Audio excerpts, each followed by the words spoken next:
Hey there, Tekken aficionados! Welcome back for another video. Today, we are kicking off our new series, Tekken 8 CountDown Chronicles. Let's be honest, while we love Tekken 7, some more than others of course, it is normal to feel the game is getting old. It is absolutely normal to feel the hype for Tekken 8. And what better way if not talking about all the things the beta provided us during this weekend, while we wait for January 26th.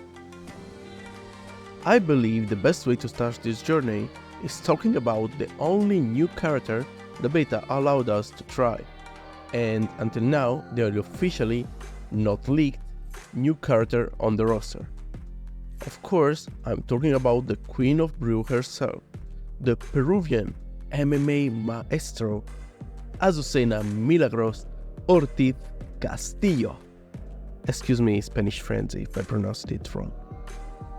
It is time to put on your fighting gloves and dive into the world of our coffee queen.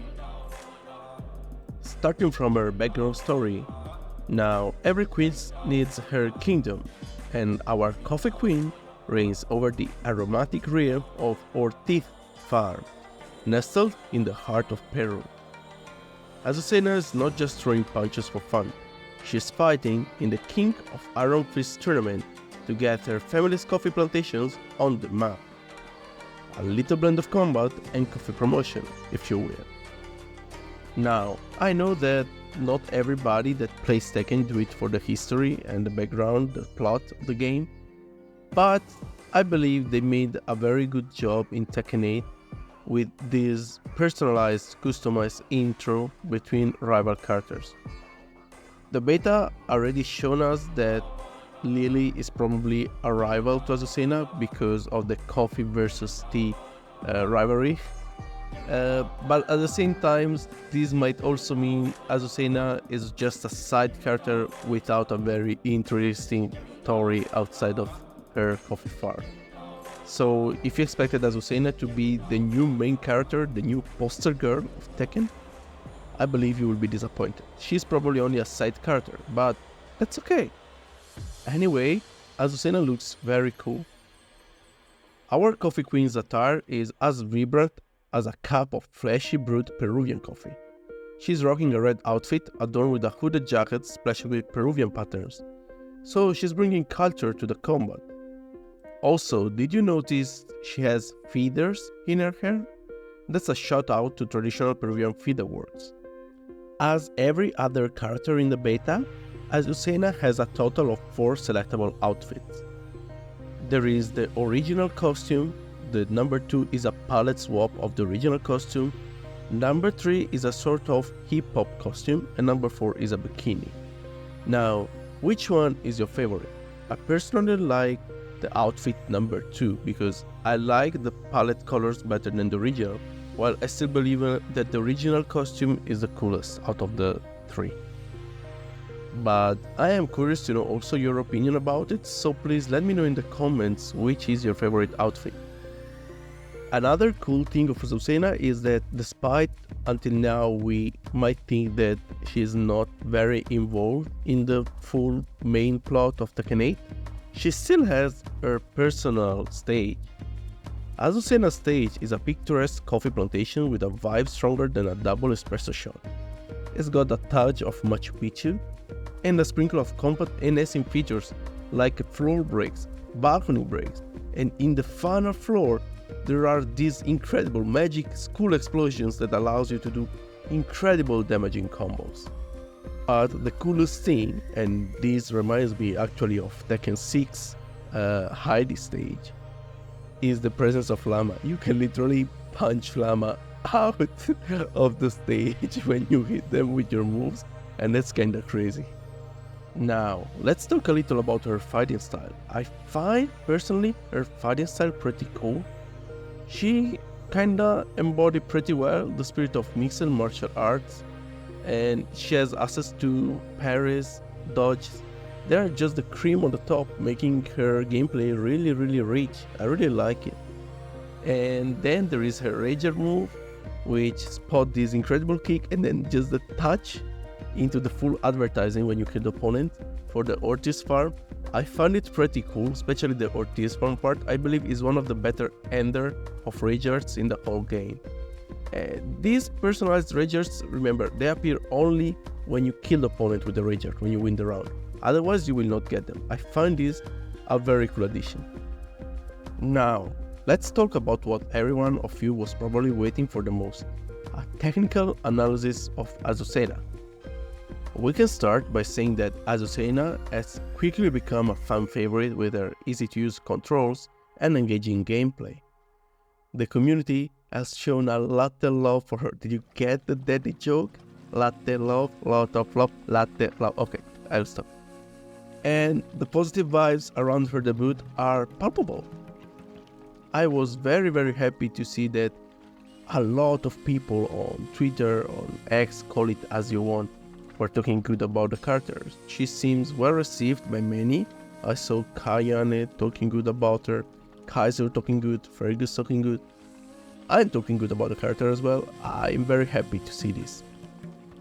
I personally feel that Azucena fighting style is a sort of captivating cocktail of different fighting styles that we already saw in the past.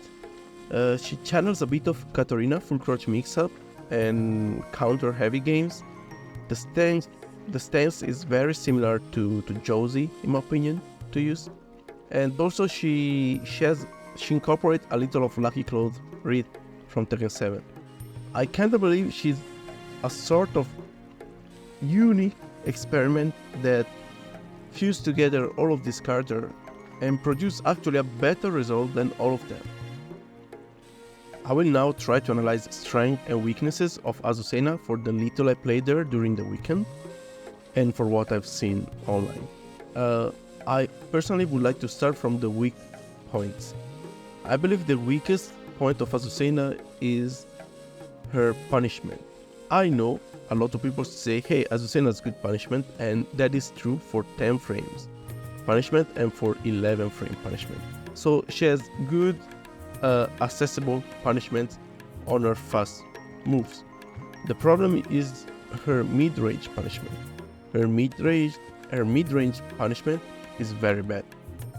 She lacks very strong 12, 13, 14 frames punishment, both standing and in while standing, so from full crouch. Yes, she has something in the form of 3-3 for 14 frames, but that's not that much.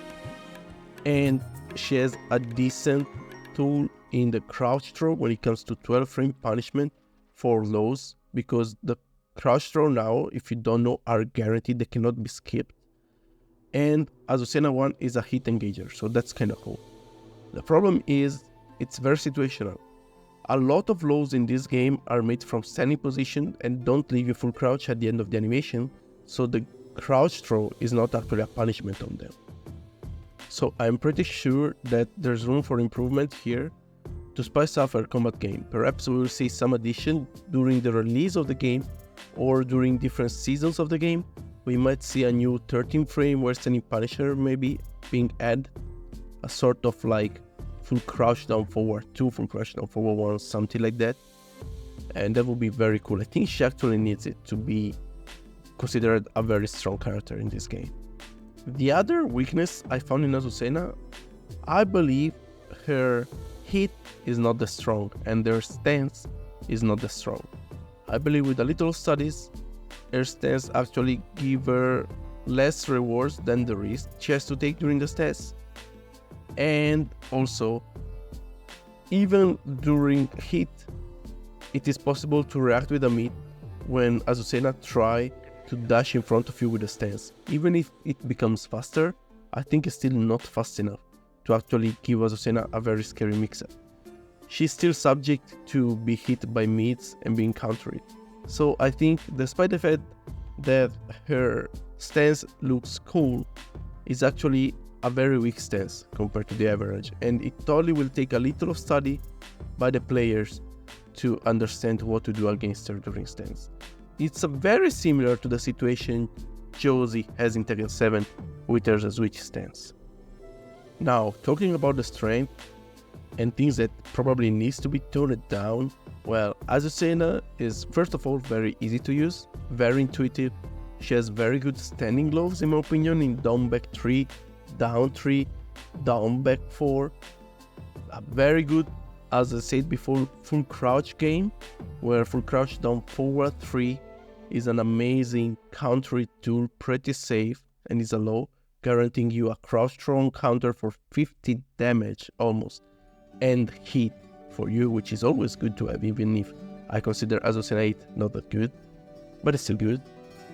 She has a good armor move in 4-1+2, a very good jab string in 1-1, which is safe, high, mid, and +8 on hit into a guaranteed mix-up in the stance. And possibly one of the most broken moves of the beta, if not the most broken move on the beta, is wire running 3-2. It's a 15 frame mid hike but jailing move, so you cannot duck the hike if you block the first mid. It's very high damaging, is good also as a wall carry tool in combos as an ender for wall carry. It does cheap damage and is +5. At the wall, this thing, considering also how easy it is in Tekken 8 to get while running moves now, thanks to how they changed the input buffer for the while running moves, this move is very cheap at the moment. I think this move needs to be toned down a bit, and I disagree with people that are saying it should not jail. That will make the move almost unusable. I think what should be done is either remove some plus frames or the chip damage or some tracking properties. Even removing both chip damage and some tracking properties, or both plus frame and tracking properties, makes sense. In general, what I don't like, at least for now, for Tekken 8, is to see how many chip damage moves that hit you and damage you even if you block, at least for gray life, are actually plus on block. I really don't like this, and I hope that in the final version we will see a change in this. I want to see a different direction taken for the chip damage. I will try to make a video about it soon, so don't worry, I will dig deep into it later, okay? Now, jumping to conclusion, I can say that Azucena is more than just a new generic character. Just like her coffee, she is a fresh narrative brewing in the Tekken universe, because she embodies a rich cultural tapestry and a very unique fighting style, while still being very accessible to every player. So now, as we seem towards a full release of Tekken 8, the excitement is percolating. Stay grounded with us for more Tekken 8 character highlights and analysis right here on my channel. And remember, if you would like personalized sessions, you can book a lesson with me on metafight.gg at Ghirlanda. Until next time, warriors, see ya!